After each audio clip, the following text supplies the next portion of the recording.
Did you know media has great power to influence our thoughts and outlooks on life? I found this out because when I did a little test of shows that I used to watch, there was a lot of things in there. As it says in Luke chapter 11 verse 34, eyes are the lamp of the body. If your eyes are filled with what is good, your body will be filled with light. But if your eyes are filled with darkness, you will be consumed by darkness. And if the light within you is darkness, how great is that darkness? Basically, movies, streaming shows, music, there's often a lot of hidden messages, and it does shape our outlook, our views, and sometimes this can even be pushed on by the governments, news channels, propaganda, subliminal messaging. And as for me, I'm careful. I stay rooted in the word of Jesus Christ with what I listen to in music, with what shows, movies I watch, what influencers, singers, celebrities I watch or listen to, and pray for those who persecute you. Because our battle isn't against flesh and blood, but against the rulers, the authorities, the cosmic forces of this darkness, and the evil spiritual forces of the heavens. People aren't the enemy, it's Satan. Pray for every human, it says in 1 John chapter 1 verse 25. Not love the world or anything in the world. If anyone loves the world, the love of the Father is not in him. Luckily, there are a few sparks of light. Example, actors like Chris Pratt. He is a well-known Christian, as well as Jonathan Rumi,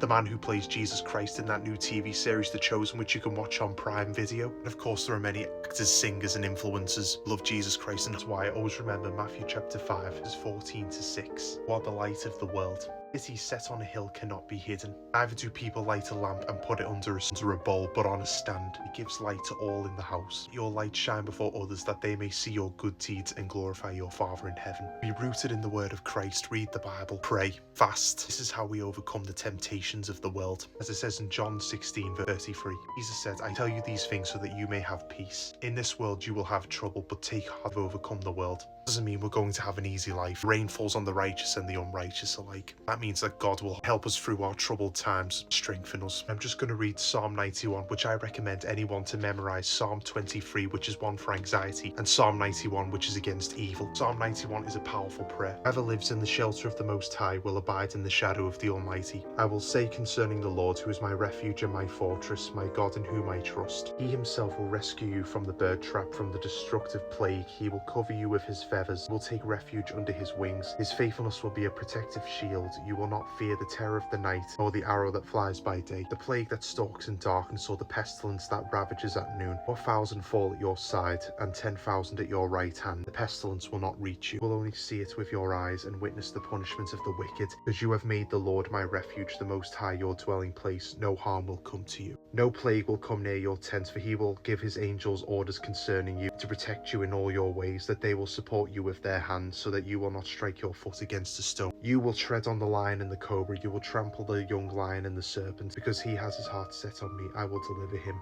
I will protect him, because I know he knows my name. When he calls out to me, I will answer him. I will be with him in trouble. I will rescue him and give him honor. I will satisfy him with a long life and show him my salvation. Funny enough, the enemy misquoted this psalm during the temptation of Jesus during his fasting for 40 days. The enemy took a verse out of Psalm 91, but Jesus rebuked. It is also written, do not test the Lord your God. And that shows you the power of Psalm 91.